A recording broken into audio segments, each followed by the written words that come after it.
Hello friends, welcome to my YouTube channel career space. আশা করি আপনারা সবাই ভালো আছেন। আজকে এই মুহূর্তে মুখ্যমন্ত্রী মমতা বন্দ্যোপাধ্যায় যে বিরাট বড় ঘোষণা করলেন, বিস্তারিত সেই সম্পর্কে আলোচনা করব। তাই ভিডিওটি অবশ্যই শেষ পর্যন্ত দেখবেন নিয়োগ সংক্রান্ত অনেক নতুন আপডেট পাওয়ার জন্য।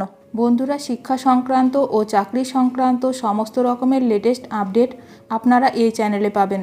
তাই চ্যানেলটি এখনই সাবস্ক্রাইব করে রাখবেন এবং পাশে থাকা বেল আইকনটিকে অবশ্যই প্রেস করে রাখবেন পরবর্তী সমস্ত রকম লেটেস্ট আপডেটগুলো সবার আগে পাওয়ার জন্য।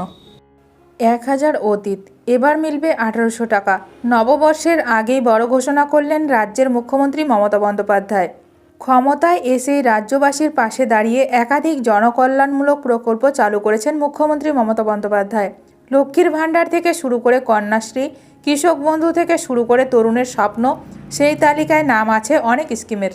কিছুদিন আগে ঝাড়গ্রামে বিশ্ব আদিবাসী দিবসের অনুষ্ঠানে গিয়ে যেমন একটি স্কিমের বরাদ্দ বৃদ্ধির কথা ঘোষণা করেছিলেন মুখ্যমন্ত্রী মমতা বন্দ্যোপাধ্যায়, জয় জোহর প্রকল্পের আওতায় পেনশনভোগীদের বরাদ্দ বাড়ানোর কথা জানিয়েছিলেন তিনি।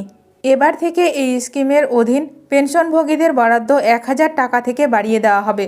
সোজা 800 টাকা বৃদ্ধি করে তা 1800 টাকা করে দেওয়ার কথা ঘোষণা করেছিলেন মুখ্যমন্ত্রী। সেই সঙ্গে জনজাতি গোষ্ঠীর ছাত্রছাত্রীদের জন্য 310টি নতুন হোস্টেল তৈরির কথাও জানিয়েছেন তিনি। উল্লেখ্য, 2011 সালে পশ্চিমবঙ্গের মুখ্যমন্ত্রী হওয়ার পর থেকে রাজ্য ও রাজ্যবাসীর উন্নয়নের কথা মাথায় রেখে একাধিক পদক্ষেপ নিয়েছেন মুখ্যমন্ত্রী মমতা বন্দ্যোপাধ্যায়। চালু করেছেন বহু প্রকল্প।